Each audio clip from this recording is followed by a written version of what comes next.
Good morning guys, झोरले नमस्ते। आज तपाईहरुलाई मेरो ब्लगमा स्वागत छ। आज हामी दुईजना साथी गोर्खा दरबार, गोर्खा कालिका मन्दिर भिजिट गर्ने को लागि जाँदैछौँ। हेरेर साथ दिनु होला। यो रमणीय दृश्य बाटो यही हो, हामी जाने बाटो। माथि डाँडा डाँडा जानुपर्ने हुन्छ।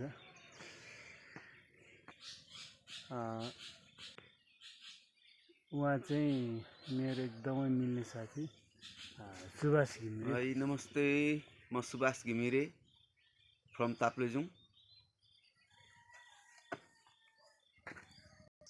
अहिले हामी डाँडा चढ्ने क्रममा छन्। निकै हाइटमा दरबार रहेछन्। फुल चाहिँ हामीले यो जानी नजानीको धेरै हामीले प्रयोग गरिरहेका हुन्छौँ पूजाआजा आराधनाहरूमा। यो धार्मिक अनुष्ठानमा चाहिँ कुनै पनि फुलको मन्दिरमा कुनै पनि चाहिँ धार्मिक अनुष्ठानमा प्रयोग गर्नको लागि भएन। काट्नु, डिलिट गर्नु चाहिँ त्यसलाई भएन। यो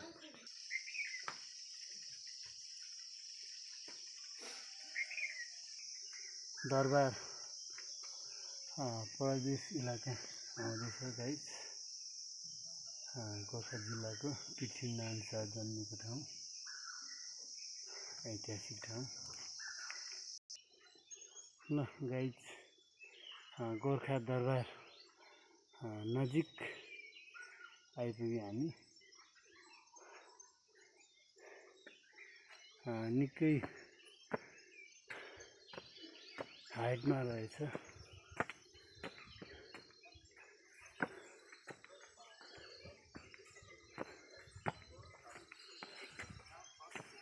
यो बाटो चाहिँ दरबार जाने बाटो।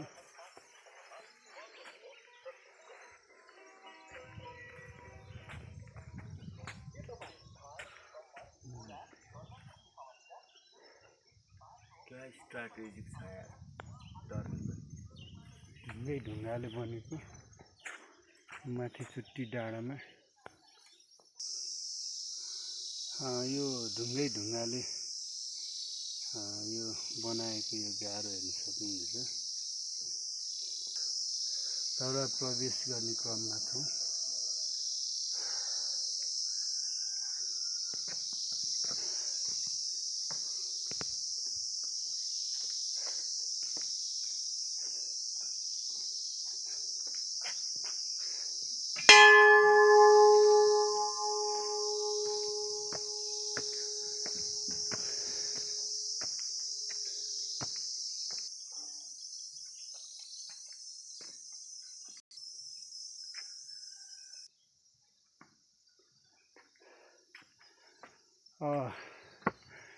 लमजुङ जिल्लामा रहँदाखेरि लमजुङ जिल्लाको आसपास पर्ने जिल्लाहरू गोर्खा, तनहुँ, कास्की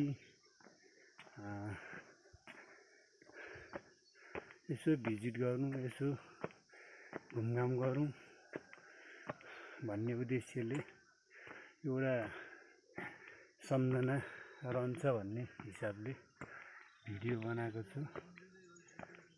साथीहरू हेरेर मनन गरिदिनु होला।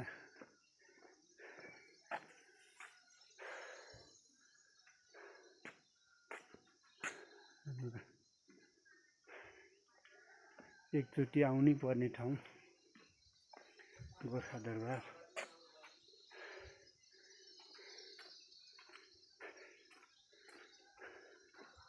तपाईहरुले देख्न सक्नुहुनेछ यो ढुङ्गाहरू।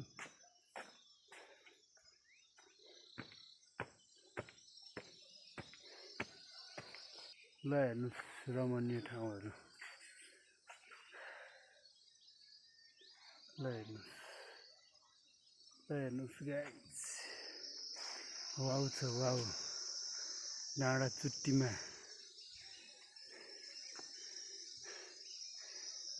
दुश्मनहरूलाई पनि चुट्टीमा आउनलाई गाह्रो परोस् भनेर यो चुट्टीमा डाँडामा बनाएको हुनुपर्छ यो दरबार, जहाँसम्म लाग्छ मलाई। यो चाहिँ माटोको टाइल हो। यो चाहिँ 2050-51 सालतिर हाम्रो घर गाउँतिर यस्तै टाइलको प्रयोगमा यो अलि हुने खानेहरूले यस्तै टाइलहरू चाहिँ प्रयोग गर्नुहुन्थ्यो है। यो हामीले देखिरहेको हो। अहिले चाहिँ यो टाइल चाहिँ लोप भएर गएको छ। यहाँ चाहिँ जीवितै रहेछ।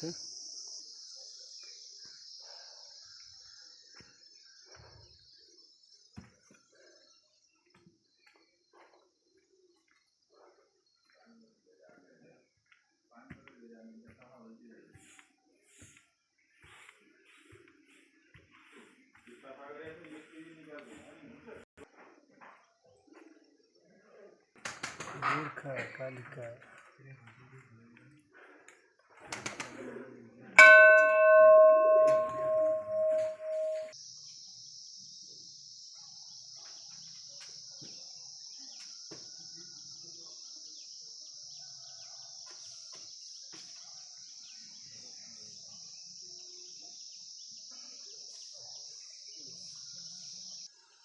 यहाँ भिजिट गर्ने क्रममै छ।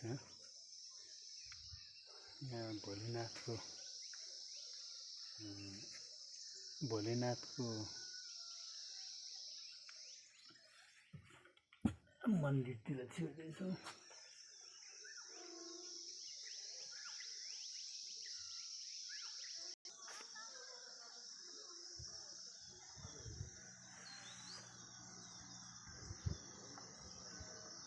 यहाँ चाहिँ हाम्रो गुरु गोरखनाथ विराजमान भएको छ।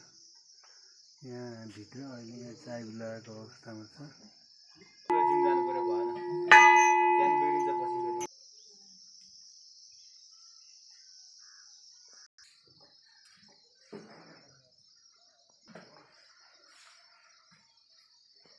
निस्किने क्रममा छौँ। अब लागेको न्याय नपाए गोर्खा जानु भन्ने स्थानतिर जाँदैछौँ हामी।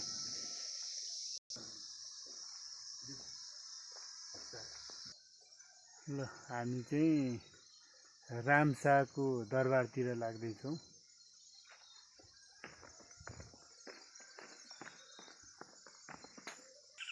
यहाँ हिमालहरू देख्न सक्नुहुनेछ गाइस। यो मनासलु हिमाल। यो वाउ छ यार, सुन्दर सुन्दर। ल हेर्नुहोस् मनासलु हिमाल देखाउनु। त्यो कुन? यो चाहिँ यो माछापुच्छ्रे, त्यस पछाडि यो धौलागिरी होइन, यो पर यो मनासलु हिमाल हो। यहाँबाट चाहिँ मुस्ताङको माथि। ओम श्री गणेशाय नमः। यहाँ हाम्रो गणेशको यो रामशाह पालाका गणेशको मूर्ति देखिन्छ। साक्षात् गणेशजीको यहाँ दर्शन गर्ने क्रममा छु म। उकालो झर्ने क्रममा छौँ हामी। मेरो साथी यहाँ तल पुगिसक्नु भएको छ।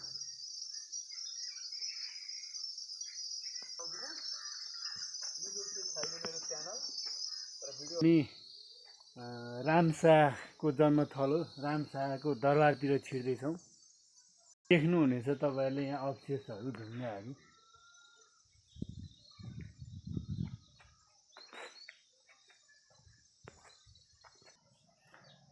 रामशाहको शालिग हेर्न सक्नुहुनेछ तपाईँहरूले।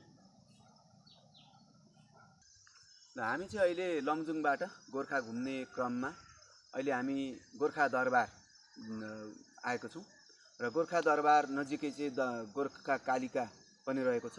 यो गोर्खा दरबार चाहिँ 1779मा जुन पृथ्वीनारायण शाह हाम्रा स्ट्राटेजिक राजा, नेपाल एकीकरणका एकीकरणकर्ताको जन्म 1779मा यही ठाउँमा भएको थियो। आज हामी त्यही ठाउँ घुम्न आउँदैछौँ। यस्तो छ यो ठाउँ चाहिँ जुन टरेनले पनि जुन रणनीतिक हिसाबले यहाँको जमिन यस्तो छ कि जुन दुश्मनहरूलाई सजिलै परास्त गर्न सकियोस्, ताकि माथिबाट ढुङ्गा लडाए पनि तल दुश्मनलाई चाहिँ परास्त गर्न सकिने जस्तो ठाउँ छ।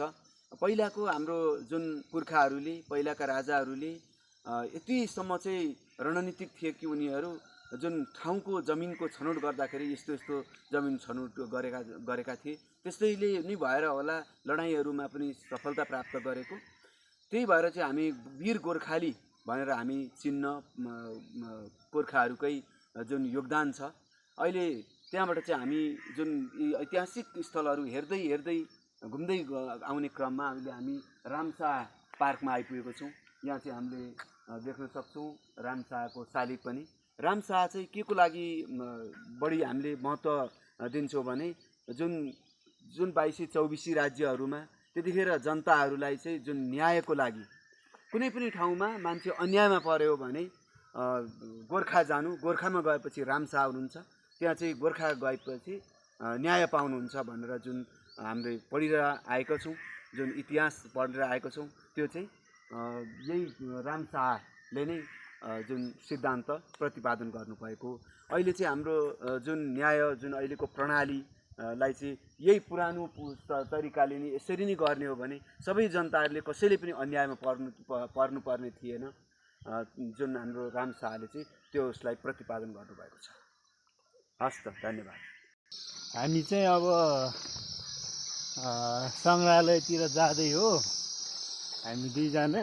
यो चाहिँ अब दरबार झर्ने क्रममा हो। ल हाई गरिदिनुहोस् त अलिकति, अब अन्तिम घुम्दैछौँ, गोर्खा सङ्ग्रहालय जाँदैछु अब। ल सङ्ग्रहालयमा यसो साधारण त्यहाँको फोटोजहरू लिएर हामी चाहिँ लिगलिग कोटतिर जाने तर्खरमा हो। लिगलिग कोट जुन त्यतिखेर अब त्यहाँको इतिहास छुट्टै छ, त्यहाँ जाँदैछौँ। यो ढुङ्गा, यो गाह्रोहरू हेर्दै हामी चाहिँ यहाँ गोर्खा सङ्ग्रहालय आइपुग्यो।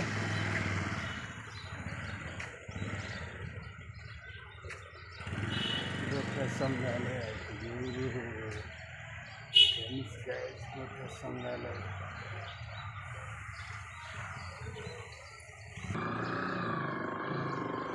ल फाइनली गाइज हामी चाहिँ यहाँ होटलमा आइपुग्यो खाजा खानलाई। यहाँ खाजा खाने हो गाइज। खाजा खाइसकेपछि चाहिँ आज हाम्रो गोर्खा दरबार भिजिट भयो। अनि त्यसपछि कालीको दर्शन भयो। अनि त्यसपछि रामशाहको न्याय नपाए गोर्खा जानु भन्नेतिर त्यहाँ पुग्यो। अब हामी गोर्खा सङ्ग्रहालय घुमघाम गरियो। अब चाहिँ हामी खाजा खाने तर्खरमा छौँ। अब यहाँबाट हामी लिगलिग कोट जाँदैछौँ। अरू साथीहरू आफ्नै पारामा लाग्नु भएको छ। हुन्छ गाइज, भिडियो हेर्नु होला, लाइक कमेन्ट गर्नु होला। तपाईँको दिन शुभ रहोस्। हुन्छ, नमस्कार, बाई बाई।